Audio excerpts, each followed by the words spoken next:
Alhamdulillah, wassalatu wassalam ala Rasulillah. Can you guys hear me? No? Okay. Yeah. I was sitting back there and I noticed the volume was a little off. Let's see if I can fix this. Can you guys hear me better now? Okay, but it's like, because really, they should make hijab-friendly headsets. Let's see if we can fix it. Okay. How about now?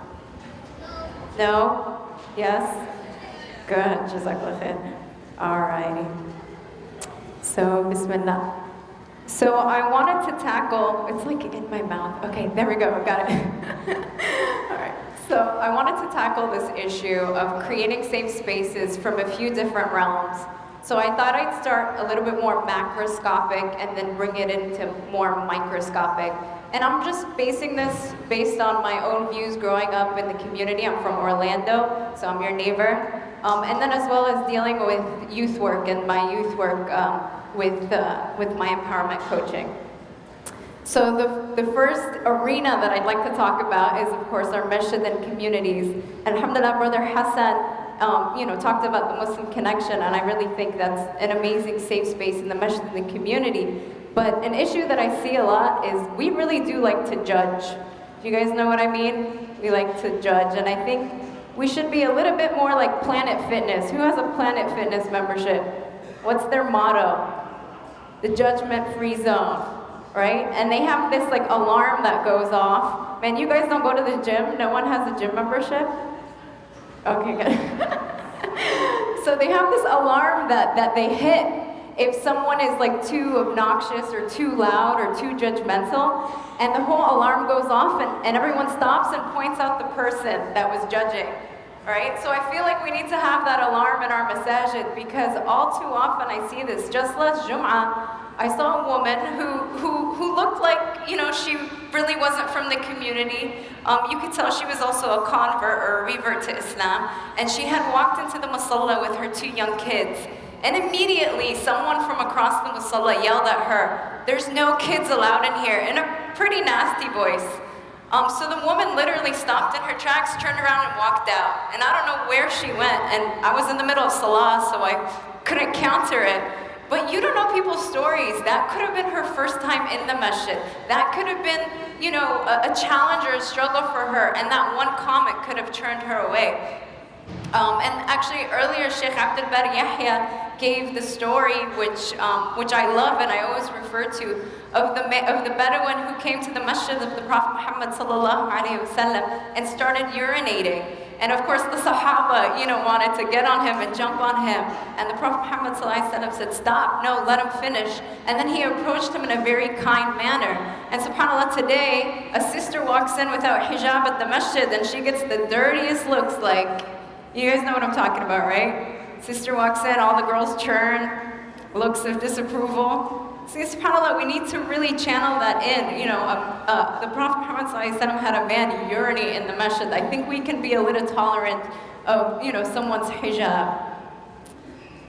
The other thing within the masjid communities that I want to talk to you, the youth, is more regarding the youth. Is it true that our youth, here in Tampa, what's that city where all the clubs are? Why do you guys know that? I'm just kidding.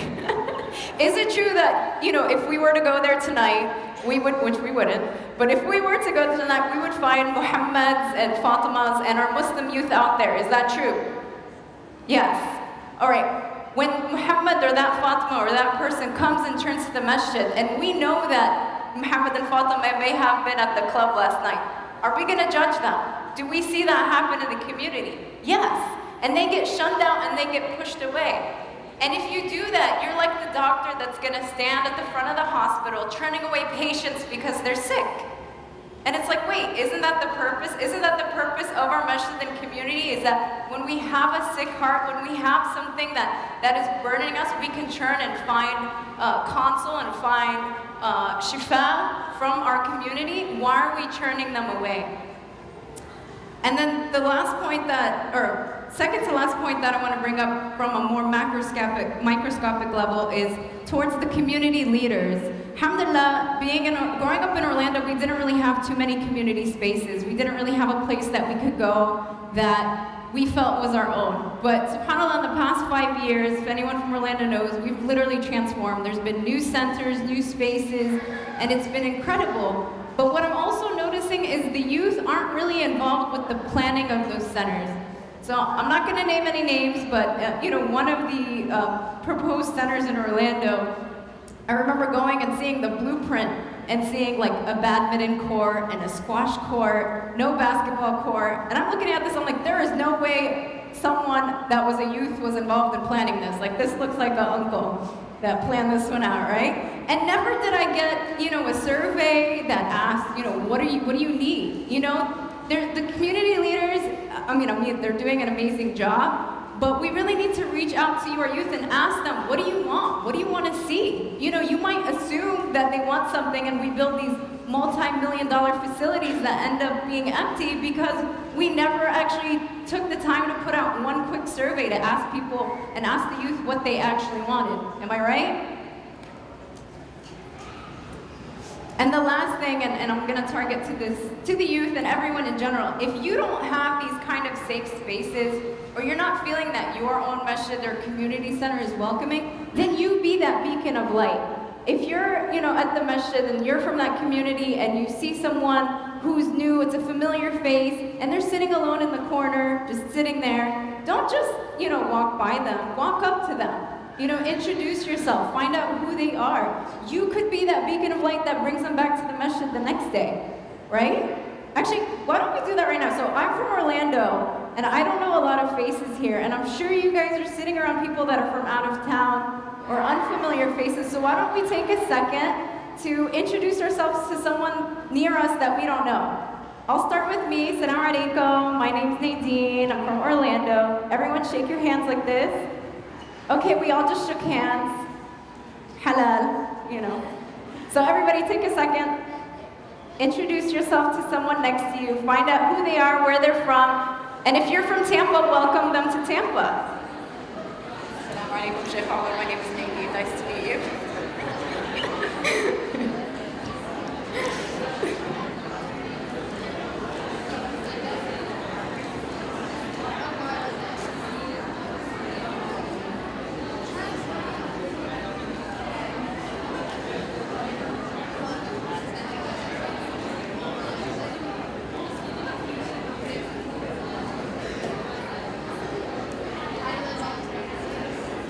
Okay, don't get too comfortable now. Inshallah, we can resume after the talk. Great. Was that so hard?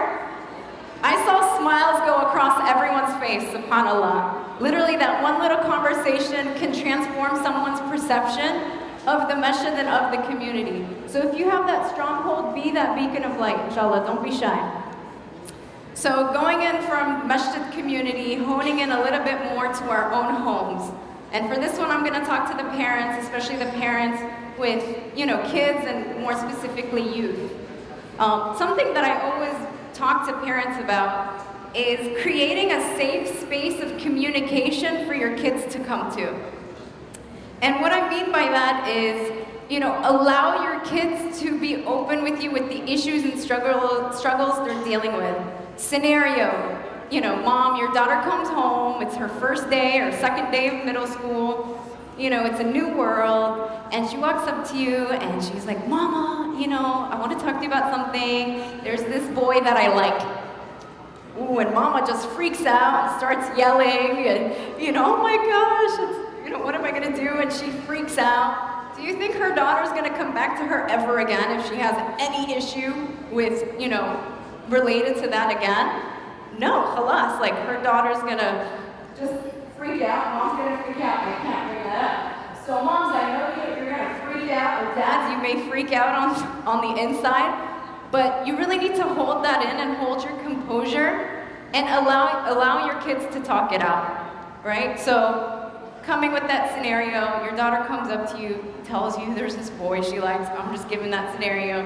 Hold it in, put a smile on your face and say, oh, Habibti, okay, tell me about him. Then after your daughter talks, you let her know, you give the advice, then you can go in your room, put your head in a pillow and scream it out. But at least now your daughter knows that she can come to you and get this advice from you. I always tell parents, if your kids aren't coming to you with these problems, that's when you're worried. That's when you should be worried. If your kids are coming to you with their issues, that means we've got a safe space. We're good to go. Also, another area of safe space is post-conflict, or post your child making a mistake. When kids and youth make a mistake, they're already feeling horrible and they feel, ashamed and everything. And if they're going to come to you and further get ashamed and further feel more horrible about themselves, then chances are they're going to start to turn away from turning to you. Hold the "I told you so"s. I know that's like the first thing, moms or dads want to say is, "I told you so." Like, I told you not to. How many times did I tell you? That's not what they need in that moment. In that moment, they need your comfort and they need your help in extracting the lessons to learn from that mistake. Again, if you keep giving them the "I told you so's," if you keep giving them, the punishments and the reprimands without the positive building, they're gonna stop turning to you. It's gonna be the scenario of, "Oh my gosh, I messed up. I can't let my mom know. I can't let my dad know." We don't want that. So many times, my youth mentees come up to me and they're like, "There's no way that I could tell my parents this. They'll kill me." And they'll range from issues, innocent issues to issues, dealing with zina, to issues dealing with abortion, like the things that you hear as a youth leader that they just cannot go to their parents. And as a youth leader, it hurts to know that the parents haven't created that safe space for them at home. And another thing, kind of related but a little off topic, but related to the home, is if it's in your means, allow your youth to be a part of your home planning. So if inshallah you're going to be moving into a new home, allow them to have input. Give them a safe space within the home, whether it's through giving them a game room, giving them a meditation room, giving them a safe space, giving them the privacy, right, to feel comfortable at home so they want to come home, so they want to bring their friends home, right? You want your kids to be home and feel comfortable at home so that you can have better, so that you can have better monitoring over them and for them to feel comfortable, inshallah. The next, so we talked about community masjid, we talked about home. Now I want to talk about friends, and I'm going to direct this specifically to the youth. And this is kind of my favorite piece of advice that I'm always giving to my mentees, and that's putting people around you in your inner circle that you want to be like, that you need to aspire to be like. Having good friends, all right? So don't allow toxic people into your inner circle. That's not to say that if someone, like we said earlier, is struggling with some certain issues that you can't be there as a source of light for them, but don't let those that are toxic into your inner circle, because it will come, it will taint you, all right? So, I'm going to say this in Arabic. I always say it in English, but I want to include some Arabic in my talk, and I can have Sheikh Omar correct me if I mess up. So the hadith that I always quote in English is, "A man is upon the religion of his best friends, so look at who you befriend." So الرجل على دين خليله فلينظر أحدكم من يخلل. Did I say that right? Darn it, I messed up. I messed up the last word, right?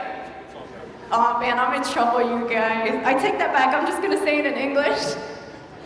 Okay. Safe space. Space? It's a safe space. It's, oh, it's a safe space we're creating. He's not going to make me feel bad. Already extracting lessons. Medical laughing. No, I'm just kidding. All right. So I'm going to hold off on my Arabic till I fix it. My mom would be ashamed. Don't tell her. No, you can tell her. I can talk to her about it, inshallah. She created a safe space for me. All right, so the friends that your best friends, your inner circle, those people should be those that are lifting you up. A way you can identify if someone is toxic, look at how they make you feel after you guys hang out. Look at the activities they encourage you to do. Are they the ones that are like, "Hey, let's go to that cool Muslim connection event this Saturday, it's at the fairgrounds"? Or are they ones that are like, "Hey, you want to go to Ybor City?" Right? Which ones are they? And help yourselves and help your friends get rid of those people that are in the inner circles that might cause toxicity within your own inner safe space. And that leads me to the most important thing, inshallah, and that's creating a safe space internally for yourself. So putting the community aside, putting your parents' home aside, putting your friends aside, are you internally in a safe space? When you're alone, at night, wherever it is or wherever you go to meditate, are you comfortable with yourself?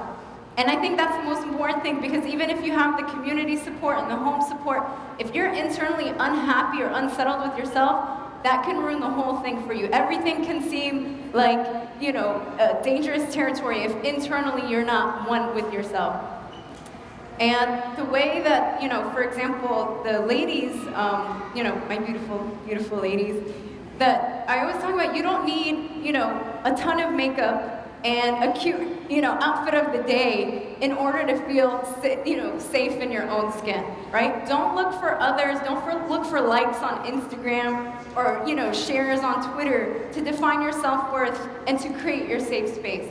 Look for it internally. The way that I find my safe space is when I work out. My safe space is through my morning and evening du'as. My safe space is through my salah, through the things that I do on a consistent basis, that I do for me and only me, for the sake of Allah, right? Nobody aside. Hijab, another huge one. I wear hijab for me and only me and Allah subhanahu wa ta'ala. I don't wear it so, men don't look at me. I don't wear it for any other reason. Of course, those are all, can be part of it, but I wear it for my protection. When I wake up in the morning and I walk out of the house, I envision that I'm, going to walk out into a battlefield. I have my hijab on. I like to pretend it's bulletproof sometimes. The volume's my bulletproof casing, right? I walk out. I've done my morning du'as. Okay, so I know, Allah subhanahu wa ta'ala is going to protect me from all the things that, that can harm me in that day. And I walk out. And I know that I've created the safe space, the vortex, if you will, around me. And then inshallah, if I have friends that are good, they're going to continue to take me into a safe space. And we're going to go to the masjid together, or we're going to go to the Muslim Connection event together, or we're going to go do things that are further putting me and putting cases of safe spaces around me. So again, it starts with you and it builds out, inshallah. And obviously the most important thing internally too is building that strong connection to Allah. Right? That's ultimately what's going to give you the safe space. Build the connection with Allah and build your self-esteem. Evaluate how you view yourself.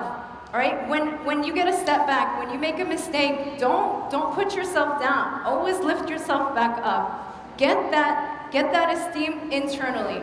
And I always, I'm into fitness and stuff. I always tell sisters and brothers, work out, exercise, take care of your body, eat healthy, because subconsciously you're investing in your body, you're investing in your health, and that subconsciously boosts your self-esteem without you even really having to try, right? Invest in your body, invest in your education, invest in your physical health. That will boost your self-esteem. Stay connected to Allah subhanahu wa ta'ala. Ladies, put your bulletproof hijabs on. Guys, put your bulletproof suits on. Create those layers of safe space. Connect Tampa, you have the Muslim Connection, which has been an amazing safe space that I've seen so far. And inshallah, more communities can continue to have events like these. I pray we can all strive to create safe spaces and to connect to safe spaces until we can all achieve the ultimate safe space in Jannah, in paradise, inshallah, with Allah and the Prophet Muhammad sallallahu alaihi wasallam. Jazakallahu khairan. Wassalamu alaikum wa rahmatullahi.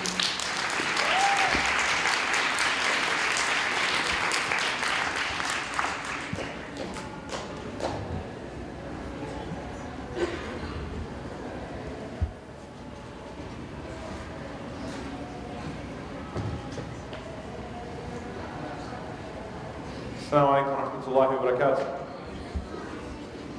بسم الله والحمد لله والصلاة والسلام على رسول الله وعلى آله وصحبه ومن والاه.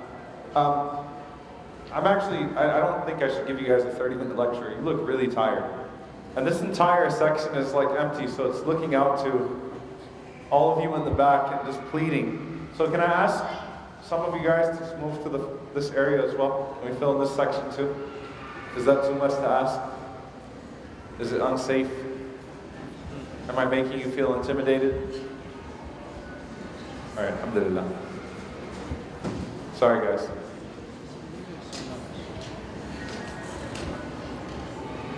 Okay, so my thoughts on this issue, obviously I think that one of the very important things that the previous talk covered is that Sister Nadine mentioned that if you're not getting your safe space here, then you get it somewhere else. And that's very important because a lot of times, especially when it comes to our faith, if the masjid is not a place where I feel comfortable and where I feel like my faith is being nourished, then I will absolutely abandon my faith.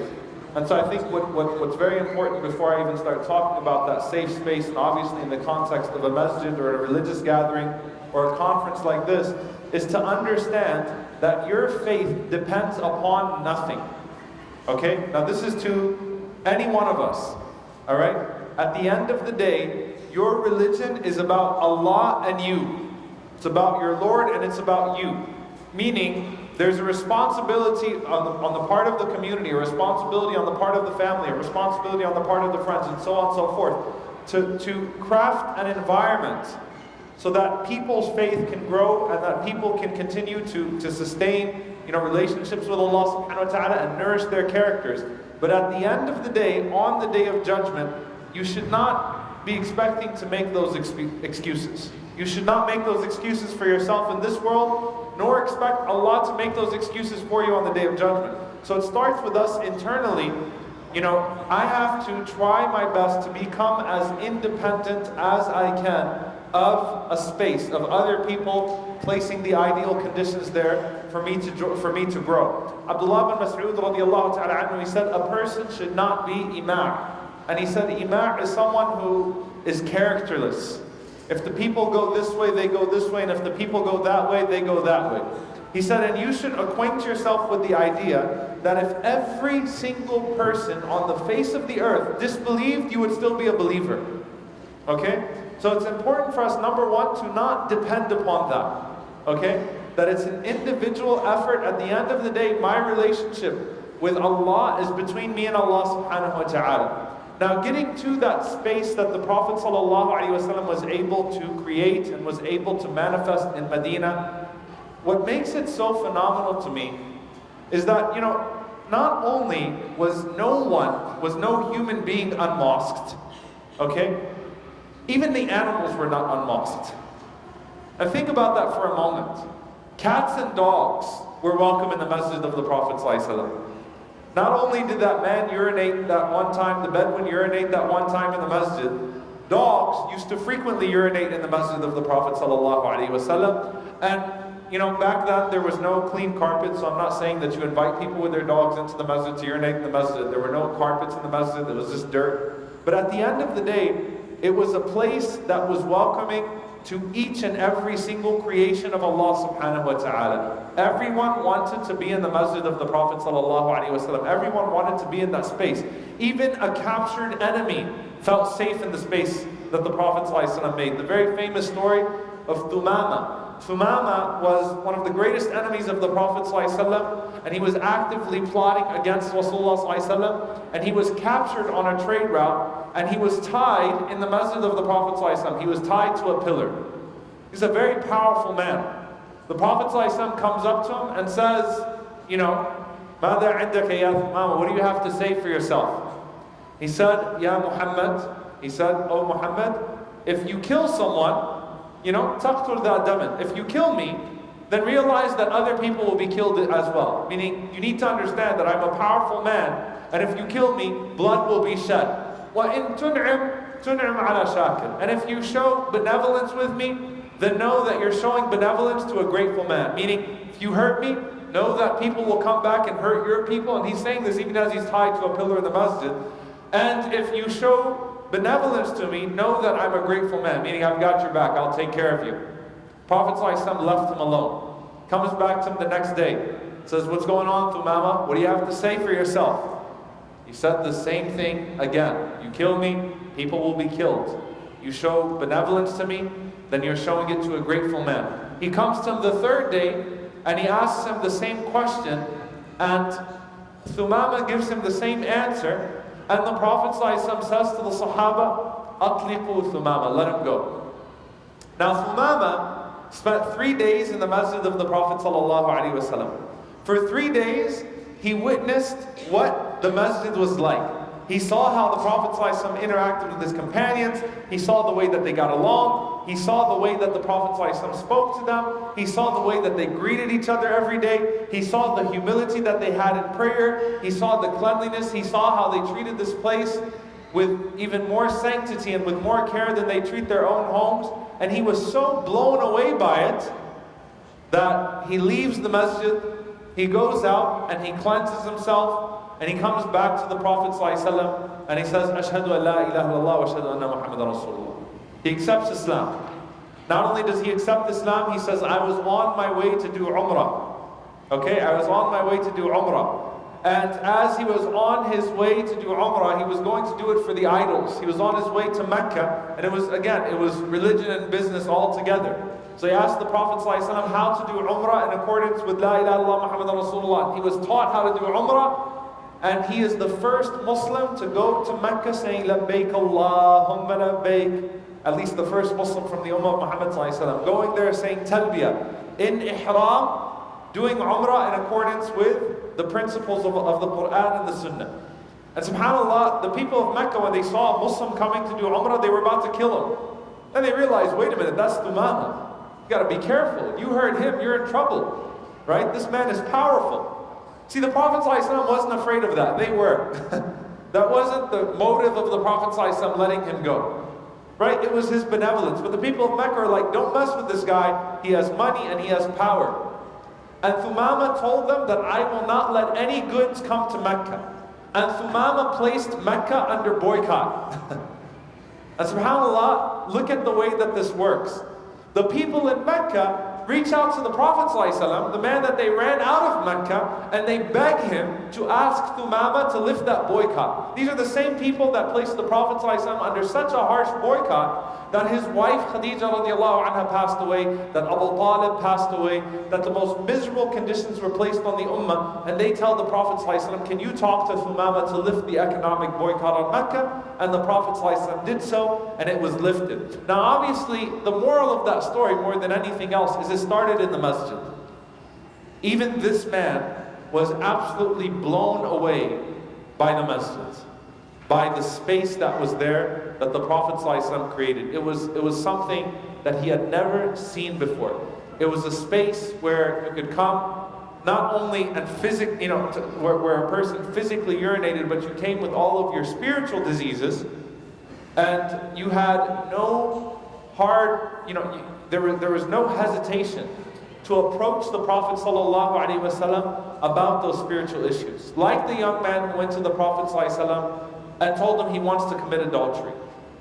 And the Prophet ﷺ, reasoned with him and explained to him in a rational way why he should not commit adultery. It worked. He felt safe asking the Prophet ﷺ that question. Okay? And subhanAllah, if a person made a mistake in the masjid of the Prophet ﷺ and realized that the space got so safe, alright, that some people took it a little bit too far. Right? Like the Prophet ﷺ, and this is a little nasty, but and I'm not, don't hear this, the first part of the sentence and then not hear the rest of it. The Prophet ﷺ got on his minbar, and someone took it upon himself to pick his nose and to rub his leftovers on the minbar of the Prophet ﷺ, on the pulpit of the Prophet ﷺ. Right? That's not encouraged, it's not sunnah. I'm not telling you guys to go do that. Right? Don't say that's what you learned, to put boogers on the minbar of the Imam. But that's how comfortable they were, right? And the Prophet ﷺ had to explain to him that this isn't the place for that.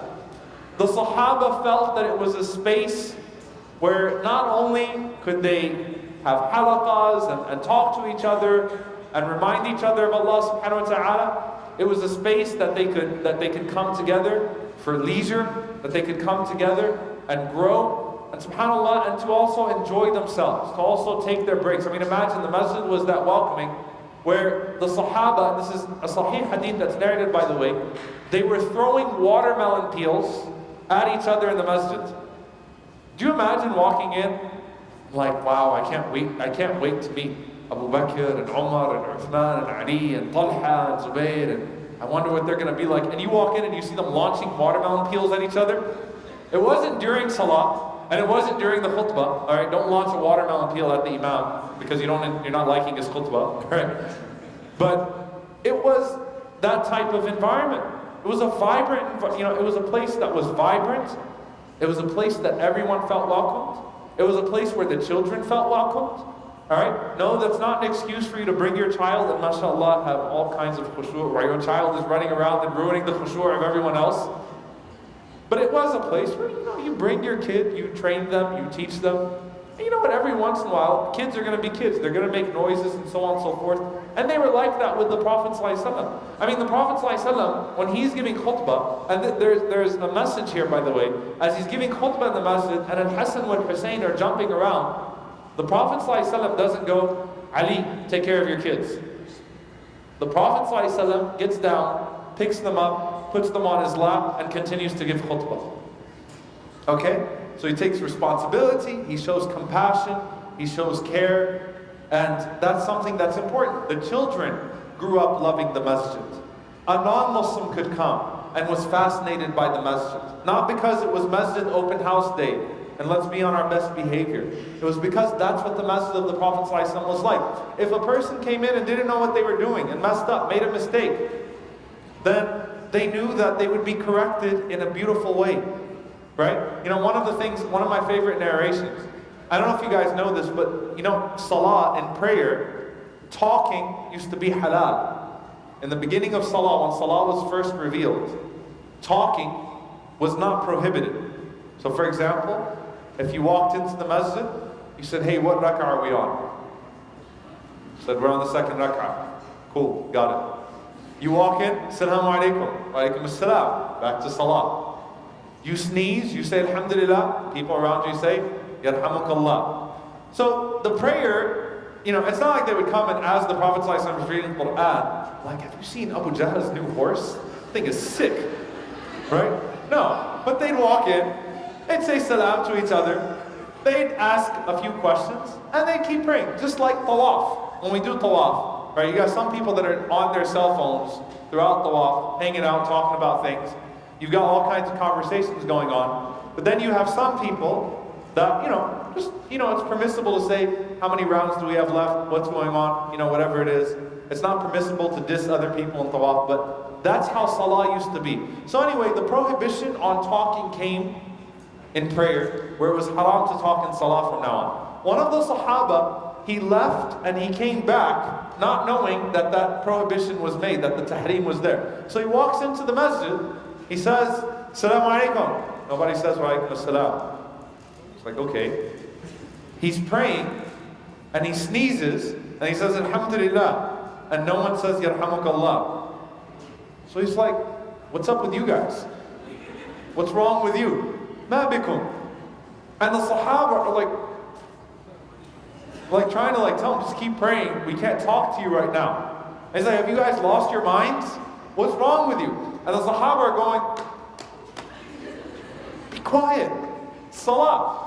So throughout the salah, this man is ranting on and on and on and on about how everyone's crazy and why are you guys ignoring me and why is no one talking to me? You can imagine when the Prophet ﷺ finished his prayer, he's going to address this, right? Here's how the Prophet ﷺ addresses it.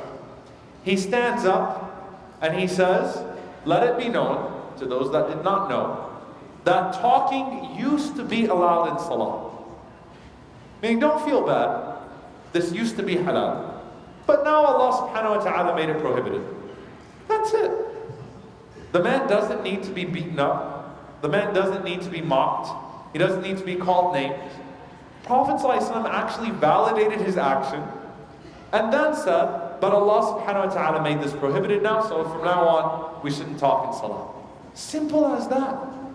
Look at what he's able to achieve, sallallahu alaihi wasallam, in a matter of a few words. That's prophetic wisdom. Now here's the thing. Coming to the masjid, and by the way, I would argue, and this is a fact, Al-Imam ibn al-Qayyim rahimahullah, he wrote about al-ifrat wa tafrid, which is excess and going to either extreme. And he said, if you go to the extremes to shut the doors on that which is halal, then people will act upon those things in haram ways, in weird ways. If you shut the doors on that which is permissible, and that which is legislated, and that which is allowed, then people are going to act in wild ways. People are going to resort to weird things. Had the masjid been as it's supposed to be, Because the masjid was a place that women loved to go to. Okay? I want to re-emphasize this. Women loved to go to the masjid in the time of the Prophet ﷺ. The Prophet ﷺ didn't just say it's halal for women to go to the masjid, and then they went to the masjid and they hated it, and so they left it. Women actually loved going to the masjid of the Prophet ﷺ to the point that they complained to the Prophet ﷺ when the husbands got a little bit too jealous and they said, you can't go to the masjid. And the Prophet ﷺ said, La tamna'u ima Allah, do not forbid the women worshippers, the female worshippers of Allah from the houses of Allah. He didn't say don't forbid the women from the masajid. He said don't forbid the female worshippers of Allah from the houses of Allah. Meaning they have a claim to this place as well. And they love to go. And they insisted upon going. Even the wife of Omar al-Khattab radiallahu anhu, when he was the Khalifa, she insisted upon going. It meant something to them. It had value, which shows you that the environment was not just one that was acceptable for women to come to. It was a welcoming environment for the women of that time. It was something that they felt attracted to. They loved the masjid. Ibn Hajar rahimahullah ta'ala, he comments on a very famous narration. Asma bint Abi Bakr radiallahu anha was sitting in the masjid. She says, Kunna nastami'u ila Rasulillahi sallallahu alayhi wa sallam. We were listening to the Prophet sallallahu alayhi wa sallam, when suddenly everyone just broke down into tears. And so the women couldn't hear the Prophet ﷺ anymore because the men were crying too loudly. It's not like the men's cell phones were going off and they were talking, or the speaker system went out because the women were holed off somewhere. It's because the men cried too loud. So Asma radiallahu ta'ala anha, when the Prophet ﷺ finished speaking, she stopped. She says, I stopped the men as they were leaving, and I said, what did the Prophet ﷺ say? What did he say that made you cry so much? SubhanAllah, look at her like, no, I'm not letting this go. I came here to hear a message. What did they say? What did the Prophet ﷺ say? And they said, Rasulullah ﷺ said that in the grave there's a fitna, there's a trial that is more severe than the trial of Al-Masih al-Dajjal. And that is being asked in the grave and the punishment and so on and so forth. The tests and the trials that you go through in the grave. SubhanAllah, look, like I'm not letting this go. I need to know what the Prophet ﷺ said. So Ibn Hajar says the Prophet ﷺ, his prohibition on the men from telling their women not to go to the masjid was that, look, they have as much of a desire not only to worship Allah but to learn as well. So no, women were not unmosqued in the time of the Prophet ﷺ. Not only were they mosqued, they loved the masjid of the Prophet ﷺ. So we should not complain about things if we are not making those proper accommodations for every member of our community. Right? And when you say, well, oh, look, people are making third spaces and the youth are doing this and they're going to cafes instead of the masajid, la hawla wa la quwwata illa billah. Ask yourself, well, what are you doing to make the masjid a place that would be more desirable to go to so that they don't feel a need to go to those other places? Now, I want to end this lecture with an important point here. I started off by saying don't blame anyone but yourself. It's between you and Allah subhanahu wa ta'ala at the end of the day. The masjid is not supposed to be a place where you feel safe with your sins. The masjid is supposed to be a place where you feel safe as you are trying to quit your sins. Meaning, this religion is built upon advice. It's built upon us caring about one another. And part of caring about one another is that when I see you doing something wrong, I owe it to you as a brother and a sister to take you to the side privately and politely and lovingly and say, look, you know, I've got my own issues. This is not judgmental. This is not putting you down. You know, do you need help with this? What can you do? What can we do to help you get over this? What can we help you do to get past this sin? We should not be suggesting that the masjid becomes a place, because by the way, I actually heard someone suggest this. I'm not making this up, and some of you might have heard the same statement. It was a statement that was made on social media by a figure that will know that masajid are progressive, that mosques are progressive, when a person can walk in with his alcohol. I was like, no. We'll know that the masjid is progressive when an alcoholic can walk in the masjid and know that he will be helped to get over his alcoholism without being judged. That's when we'll know that the masjid is progressive in a good way, not in the regressive sense. So yes, there is a responsibility on all of us as individuals. The masjid and spaces are supposed to be places where we can go past our sins, where we can grow. Not where we show no remorse for the actions that we do and we disregard them altogether and then say, the masjid doesn't accept me. No, we love you. I expect you to love me and tell me when I'm messing up. And I love you enough to tell you when you're messing up. Not to tell you that you're a messed up person, but to tell you that this is a place, inshallah ta'ala, where you can grow, where we help one another, ta'awanu ala al-birri wa taqwa, and we cooperate with one another in righteousness and piety.